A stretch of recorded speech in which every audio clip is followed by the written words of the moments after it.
Hello guys, welcome to my first mini blog.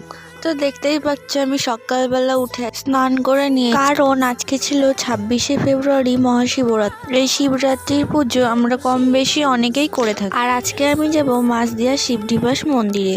মাছদিয়া Shibnibas মন্দির কিন্তু খুব জাগ্রত। এখন বাজে বিকেল 5টা। আমরা রেডি হয়ে আরংঘাটা স্টেশনে গিয়ে বসেছিলাম। আজকে আমি খুব এক্সাইটেড ছিলাম, কারণ আমি প্রথমবার 4 প্রহরের পুজো করব। আধ ঘন্টা ধরে বসে থাকার পর ট্রেন আসছিল না বলে আমরা একটু বিরক্ত হয়ে গেছিলাম।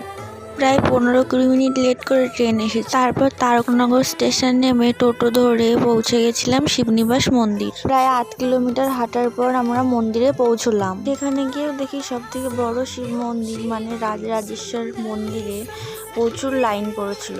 রাজরাজেশ্বরের মন্দিরের পাশে কিন্তু আরো একটি শিব মন্দির ছিল। এবার নিয়ে আমি দ্বিতীয়বার শিবনিবাস মন্দিরে পুজো দিতে গেলাম। আমার কিন্তু রাজরাজেশ্বরের মন্দিরে পুজো দেওয়ার খুব ইচ্ছে ছিল। আর এই শিবলিঙ্গটি ছিল 9 ফুটের থেকেও বেশি উচ্চতার। আর আমি অনেক লোকের থেকে শুনেছি এই শিবলিঙ্গটি নাকি শিবরাত্রির দিন প্রত্যেক বছর 1 ইঞ্চি করে বড় হয়। আর এই শিব পুজোর মেলা শুরু হয় ভীম একাদশী থেকে প্রায় 1 মাস পর্যন্ত।